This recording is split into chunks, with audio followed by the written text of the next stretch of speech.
The idea for the Yunost youth minibus was born in 1959 when production of luxury limousines at the Likhachov automotive plant, ZiL, sharply declined. The state order for Khrushchev's ZiL-111, exclusively for the country's top leadership, was limited to a mere 15 vehicles per year, scheduled years in advance. In contrast, production of its predecessor, Stalin's ZiL-110, had reached 300 units annually thanks to its taxi and ambulance variants.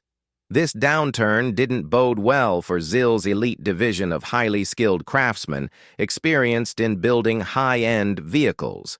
Increasing production of components for the 111 model, however, could address many pressing issues. A group of ZiL engineers led by Viktor Smirnov proposed developing a comfortable minibus based on the ZiL-111's chassis and components. While the management initially rejected this idea, the young team began working on the project independently in early 1960. On a December day in 1961, the first experimental minibus took a test drive through the streets of Moscow. Comparing the Yunost to the ZiL-111 reveals some interesting parallels. Both shared the same 3,760mm wheelbase and track widths, 1,570mm front, 1,650mm rear. However, the Yunost was significantly larger overall, 6,840mm long, 2,067mm tall, and 2,110mm wide. Its spacious body could accommodate 17 passengers compared to the ZiL-1117. Naturally, with such a capacity, the top speed was lower, 120 kilometers per hour instead of 170 kilometers per hour. The 200 horsepower V8 engine from the 111, detuned to 150 horsepower and designated ZiL-130, was originally intended for a truck. Average fuel consumption was around 28 liters per 100 kilometers. The Yunost's unibody construction was designed from scratch. Polyurethane foam filled the space between the inner and outer body panels for improved thermal and sound insulation. Passenger comfort was a priority, even featuring a large sunroof. During testing, which began in March 1962, the ZiL-118 covered tens of thousands of kilometers. Despite some teething problems inherent in a prototype, it proved its viability, influencing the plant's management. In the fall of 1962, a proposal was submitted to the USSR Council of Ministers requesting funding for series production of a family of passenger cars, including the Yunost and the promising ZiL-114 limousine. The proposal emphasized the new model's high consumer qualities, their shared components, and the potential for numerous modifications. Positive feedback from party and government officials who had seen the Yunost further bolstered confidence.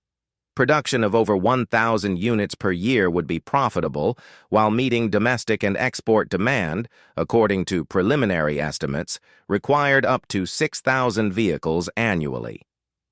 This would have allowed ZiL to establish a solid foundation for passenger car production. However, the hopes placed on the Yunost were dashed. Funding was denied, both then and later, a stark reality of the centrally planned economy. Management's attempts to initiate limited production of 250 to 300 vehicles using internal resources also failed. ZiL continued to refine the design and develop modifications, using pilot programs to demonstrate the vehicle's practicality. For example, in 1963 to 64, a ZiL-118 served as a fixed-route taxi in Moscow. Around the same time, ZiL built the 118A, an ambulance essentially a well-equipped mobile hospital. Its roof featured a 2-meter-long lifting section, allowing medical personnel to work standing upright. Unfortunately, only 2 of this highly praised medical variant were produced, one serving the Kremlin hospital. Between 1962 and 1967, ZiL built just 7 Yunost minibuses, clinging to hopes of series production. 1967 became a landmark year for the Yunost. bringing its aspirations closer to reality than ever before. The Soviet Union participated in the International Bus Week in Nice for the first time, a competition for bus manufacturers and tourist organizations. Intourist, the Soviet travel agency, won the French president's grand prize for organizing and conducting a route in one of the 15 tourist rallies converging on Nice from across Europe. ZiL-118 received a bronze medal from the Commissariat of Tourism and a pennant from the Nice Tourist Committee for its participation. The Yunost competed against 129 vehicles from 50 manufacturers in various contests and technical trials, proving itself on par with contemporary achievements.